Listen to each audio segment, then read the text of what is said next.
Hai Poppers, di industri K-pop yang terus berubah dan cepat banget move on, ada satu nama yang masih berdiri tegak setelah 2 dekade. Super Junior. Grup ini resmi berusia 20 tahun di tahun 2025. Dan bukannya meredup, mereka justru kembali bersinar terang. Bukan cuma karena nostalgia, tapi karena mereka masih aktif bikin karya, naik panggung, dan bikin hati fans deg-degan kayak pertama kali denger Sorry Sorry. Dari comeback besar sampai tour dunia, Super Junior ngebuktiin kalau usia bukan penghalang untuk tetap relevan. Konser Super Show 10 akan dimulai di Seoul pada tanggal 22 hingga 24 Agustus mendatang. Ini akan menjadi pembuka dari tur perayaan 20 tahun Super Junior yang sangat dinanti-nantikan. Tiket presale-nya sudah ludes dalam waktu singkat dan euforia ELF mulai terasa di media sosial sejak pengumumannya.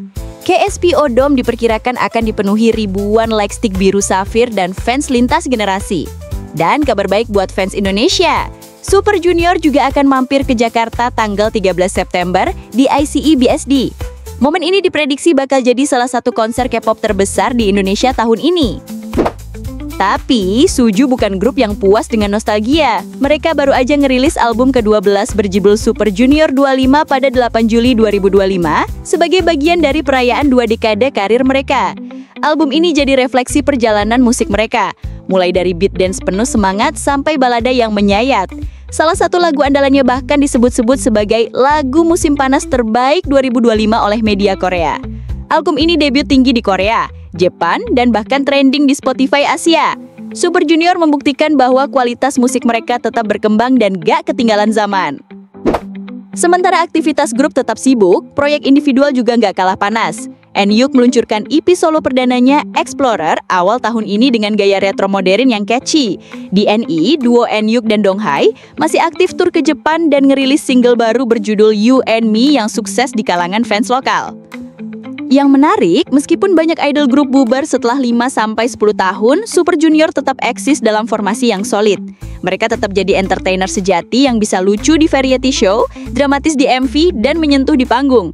Fans mereka, ELF, bukan cuma bertahan, mereka tumbuh bersama. Di ulang tahun ke-20 ini, Super Junior nggak cuma merayakan masa lalu, tapi juga membuka babak baru. Mereka hadir di media sosial dengan konten yang segar, interaktif, dan tetap jenaka. Mereka adaptif terhadap tren tapi tetap pegang identitas. Di saat generasi baru bermunculan, Suju tetap punya tempat di hati publik. Mereka bukan hanya legenda, tapi juga bukti hidup bahwa konsistensi dan koneksi dengan fans bisa melampaui waktu. Jadi siapa bilang idol tua nggak bisa jadi trendsetter? Super Junior buktinya. Siapa bias kamu dan lagu mana yang jadi soundtrack hidupmu? Tulis di komentar ya, dan jangan lupa like, share, dan subscribe buat konten pop culture lainnya.